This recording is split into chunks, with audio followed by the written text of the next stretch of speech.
Hello everyone, আজকে আমাদের star চ্যানেলের 20তম দিন এবং সামনে পিটিএস পরীক্ষার মাত্র 8 দিন বাকি আছে, মানে মেবি 7 দিন। যত পরীক্ষা আগাচ্ছে আমার মাথা ব্যথা তত বৃদ্ধি পাচ্ছে।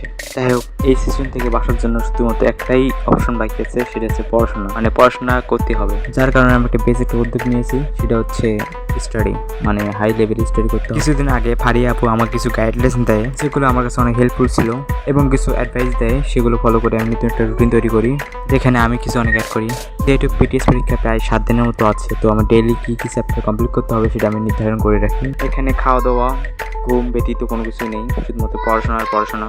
তো এগুলো গত রাতে কমপ্লিট করেছিলাম, প্রায় 12টার মতো বেজেছিল। এগুলো কমপ্লিট করে প্রায় ঘুমিয়ে পড়ি, কিন্তু কোনো মতে ঘুমাচ্ছিল না আমার। একটা শিডিউল ইউজ করি, কিন্তু তাছাড়া আমার ঘুমাচ্ছিল না। তার ফলে আমি পদার্থের এক অধ্যায়ে প্রায় 1 ঘন্টার ক্লাস কমপ্লিট করে ফেলি সেই রাতে। এটি করতে প্রায় আমার 3টার মতো বেজে যায়। আর ভোর হলে শনিবার আমার প্রাইভেট রয়েছে, কোচিং রয়েছে, অনেক পেইন জন্য অনেক কষ্ট করে ঘুমাতে হবে। তো ঘুমিয়ে গেলাম, টাটা। 6:40 আমি ঘুম থেকে উঠি, তারপর কোচিং যাই, কোচিং থেকে আসি 10টার দিকে এবং খাওয়া দাওয়া করি এবং কিছু ফুলের ভিডিও শ্যুট করি, কমপ্লিট করি, ছবি তুলি, এগুলো আউটডোর করতেছি প্রতিদিন। হঠাৎ করে আইফোনটা খুলে দেখি আরিফ স্যার মেসেজ দিয়ে রাখছে পরীক্ষা আছে আজকে। এটা দেখার পর আমি পরে অবাক হয়ে গেছি এবং শ্বাসে পড়ার টেবিল চলে যাই এবং রসায়নের 7 অধ্যায়টা রিভিশন দিয়ে শুরু করি। তারপর পরীক্ষা দিতে চলে যাই। ওখান থেকে আসতে প্রায় বাজে আমার 8টা। বাসায় দেখে আসি কারেন্ট নাই, এত কষ্টের ভেতর কি পড়াশোনা হয়। তারপর হ্যারিকেন জ্বালিয়ে পদার্থ চ্যাপ্টার 1-এর ম্যাথগুলো প্র্যাকটিস করি, কিন্তু করতে করতে মাথা এমনভাবে গরম হয়ে যায়, পুরো ছিঁড়ে ফেলতে মন যাচ্ছে। পরবর্তী চ্যাপ্টারটা বাদ দিয়ে রাখি। তারপর ওই সাবজেক্ট বাদ দিয়ে আমি রসায়ন 7 অধ্যায়ে চলে যাই। তো আমার ছিল এক্সট্রা নোট। দিন যাবো আমার রুমে না থাকা, এগুলোকে আমি জয়েন করতে পারিনি। তো আজ কাটাটা নিয়ে এসে এগুলো জয়েন করবো এবং খাতাটা সম্পূর্ণ করবো। এগুলো করতে প্রায় 5 মিনিট সময় লাগে।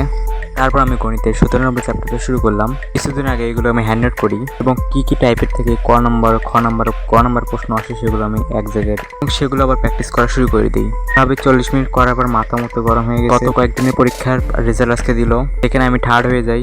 এটা নিয়ে অনেক পেনে আছি, যা বলার মতো না। তো পরীক্ষাগুলোতে আমি ফার্স্টে ছিলাম, কিন্তু কেন জানি না এবার থার্ড নাম্বার হয়ে গেলাম।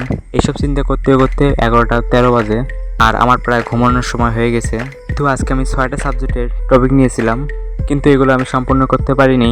শুধুমাত্র 1-2 সাবজেক্ট সম্পূর্ণ করে ফেলেছি। যেহেতু আজকে ছিল প্রথম দিন, তাই হয়তো বা টাইমটা ইউটিলাইজ করতে পারিনি, যার জন্য এগুলো কমপ্লিট করতে পারিনি। যাই হোক, আগামীকাল থেকে এগুলো সম্পূর্ণ করার ট্রাই করব এবং আজকে যেগুলো গ্যাপ থাকে এগুলো আমরা সপ্তাহে ভিত্তিকভাবে পূরণ করব। তারপর 11টা 20-এ আমি নোট করা শুরু করে দিই, কালকে কি পড়বো বা কোন অধ্যায় পড়বো সেগুলো চিহ্নিত করে ফেলি।